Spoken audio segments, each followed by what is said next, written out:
Assalamualaikum warahmatullahi wabarakatuh. Alhamdulillah wassalatu wassalamu ala Rasulillah wa ala alihi washabihi wa man wala wa ba'd. Di akhir bulan Safar tahun 11 Hijriah, Nabi SAW mulai mengalami sakit. Pada satu malam saat berada di rumah istrinya Maimunah radhiyallahu anha, beliau terserang demam dan sakit kepala. Keesokan harinya karena belum sembuh, beliau tidak keluar dari rumah. Seluruh istrinya dipanggil ke rumah Maimunah dan Nabi SAW meminta izin agar dirawat di rumah Aisyah radhiyallahu anha. Setelah mendapat persetujuan, akhirnya pindah ke rumah Aisyah. Apa sakitnya dan apa yang dirasakan oleh beliau SAW? Sekitar 5 tahun sebelumnya, seorang wanita Yahudi Khaybar ingin membunuh Nabi dengan memberi racun di daging domba yang dihadiahkan kepadanya. Nabi sempat makan daging tersebut, namun setelah mengetahui mengandung racun segera memuntahkannya kembali. Dalam kondisi sakit ini, Nabi berkata kepada Aisyah, "Aku merasakan sakit akibat makanan di Khaybar.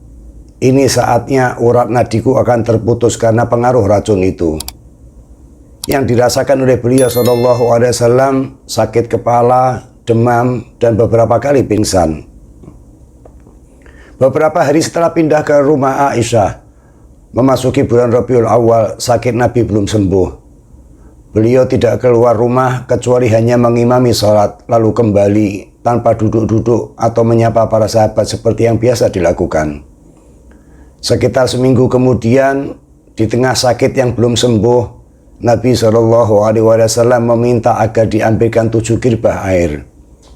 Setelah disediakan, beliau minta untuk didudukkan pada sebuah bejana besar dan memerintahkan agar air tadi diguyurkan sekujur tubuhnya. Setelah badannya terasa segar, beliau ke masjid. Karena tak mampu untuk berdiri, beliau menyampaikan khutbah dengan posisi duduk di mimbar. Nabi SAW mengawali khutbahnya dengan puji syukur kehadirat Allah SWT, memohonkan ampun bagi syuhada Uhud, lalu mengingatkan tentang pentingnya keberangkatan pasukan pimpinan Usamah bin Zaid. Kemudian berpesan agar menjaga sholat dan melarang kubur beliau dijadikan berhala yang disembah. Selesai menyampaikan pesan-pesan ini, beliau terdiam sejenak. Para sahabat yang hadir juga hanya diam dalam keheningan. Tak lama kemudian beliau melanjutkan, "Seorang hamba Allah olehnya telah diperintahkan untuk memilih antara di dunia ini atau di sisinya. Maka ia memilih yang ada di sisi Tuhan." Sampai kalimat ini beliau SAW hanya diam. Hadirin juga diam menunggu sambil menangis. Abu Bakar berkata, "Tidak, engkau akan kami tebus dengan jiwa kami dan anak-anak kami." Nabi SAW memerintahkan agar Abu Bakar bersabar, lalu meneruskan khutbahnya. Dan yang beliau pesankan kali ini masalah jasa, hubungan dekat, dan keutamaan sahabat Abu Bakar radhiyallahu anhu.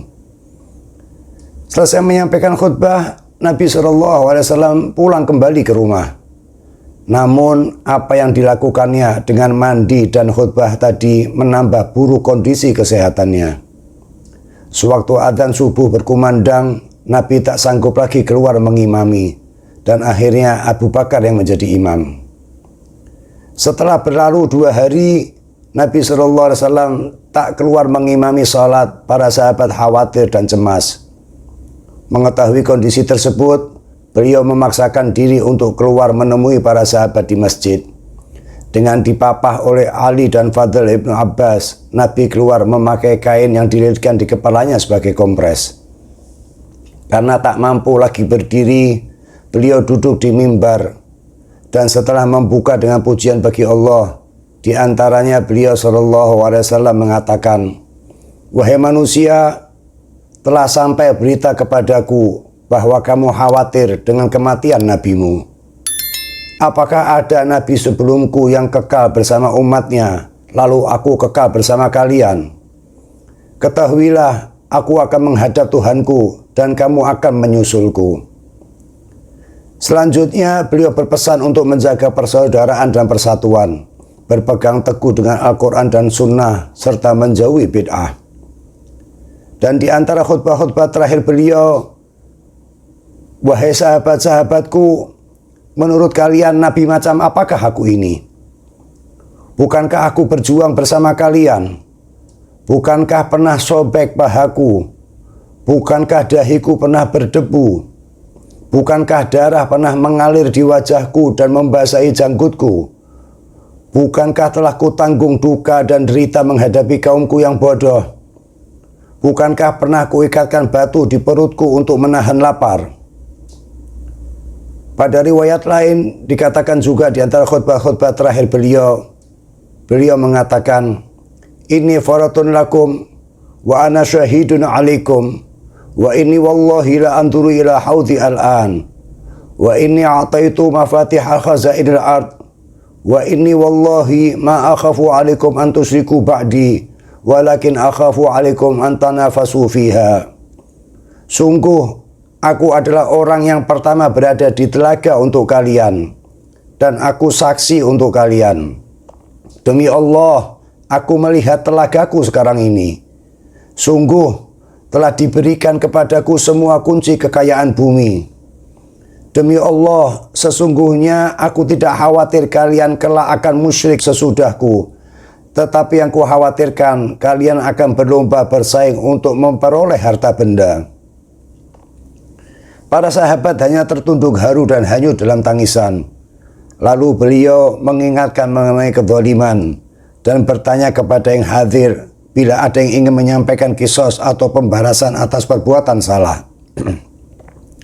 Dan beliau mengakhiri khutbahnya dengan berkata, "Wahai manusia, usiaku sudah tua, tulangku sudah rapuh, tubuhku sudah lemah, sudah siap diriku, sudah besar kerinduanku untuk menemui Tuhanku."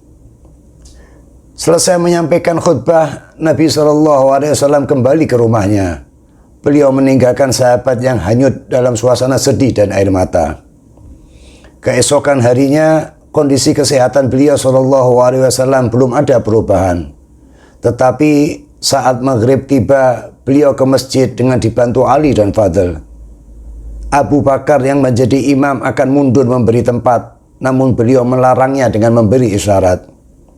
Selesai sholat, Nabi SAW memalingkan tubuhnya menghadap kepada para sahabat. Beliau menyampaikan pesannya sambil duduk dengan berkata, "Wahai manusia, api neraka sudah dinyalakan dan fitnah telah datang seperti malam gelap gulita. Demi Allah, janganlah kamu berlindung kepadaku tentang apapun juga. Demi Allah, aku tidak menghalalkan sesuatu kecuali yang dihalalkan oleh Al-Quran. Dan aku tidak mengharamkan kecuali yang diharamkan Al-Quran." Keluarnya Nabi malam itu dianggap banyak sahabat sebagai kemajuan dari kondisi kesehatannya. Sewaktu adzan subuh, beliau membuka tirai rumahnya sambil menyapa para sahabat dengan senyuman. Dan inilah senyuman terakhir Nabi SAW kepada para sahabatnya. Melihat kondisi Nabi yang tampak lebih sehat, sebagian besar sahabat pulang. Keadaan masjid dan rumah beliau berangsur sepi. Tetapi di pagi hari beliau memanggil putrinya Fatimah bersama kedua putranya Hasan Hussein dan seluruh istrinya. Sewaktu menyaksikan kondisi ayahnya, Fatimah berkata, "Betapa menderitanya engkau, hai ayahku."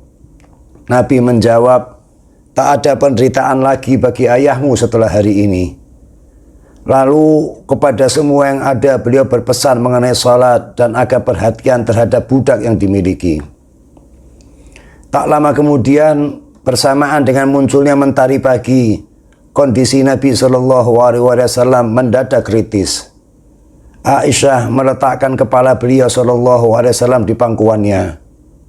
Nabi bersiwak lalu berucap, "Fir rafiqil a'la," menuju teman tertinggi. Di dekat tubuh beliau terdapat sebuah wadah berisi air. Dengan sisa kekuatan yang ada, ia menggerakkan tangan dan memasukkannya ke dalam air sambil berucap, "La ilaha illallah, Inna lil mauti sakarat. Tidak ada Tuhan kecuali Allah. Sesungguhnya dalam kematian ada sakarat. Paras wajahnya mulai menampakkan perubahan. Matanya menatap ke atas sambil terus berucap, Allahumma ighfirli warhamni wa alhiqni birrafiqil a'la. Ya Allah, ampuni, rahmati, dan sampaikanlah aku kepada teman tertinggi, Allah subhanahu wa ta'ala. Bersamaan dengan itu, tangannya melemah, dan Aisyah merasakan tubuh beliau SAW semakin berat. Saat itulah ruh Nabi SAW kembali kepada Allah. Inna lillahi wa inna ilaihi raji'un. Isak tangis wanita yang ada di bilik rumah Nabi SAW bagai mengumandangkan berita duka. Sehingga dalam waktu singkat berita yang tak mereka kehendaki sambung menyambung hingga menyelimuti Madinah. Demikian hari-hari terakhir pesan dan khutbah Nabi SAW di akhir usianya. Yang tak kalah penting untuk diketahui bagi setiap muslim, bahwa di hari-hari terakhir tersebut beliau SAW juga menyampaikan pesan agar menyampaikan salam kepada Anda. Ya, Anda semua, setiap muslim. Karena Nabi SAW mengatakan, sampaikan salamku kepada mereka yang masuk Islam sepeninggalku. Assalatu wassalamu alaika ya Rasulullah. Assalatu wassalamu alaika ya man arsalahullah rahmatan lil alamin. Wallahu alam. Sampai berjumpa di mungkin Anda yang belum tahu yang lain.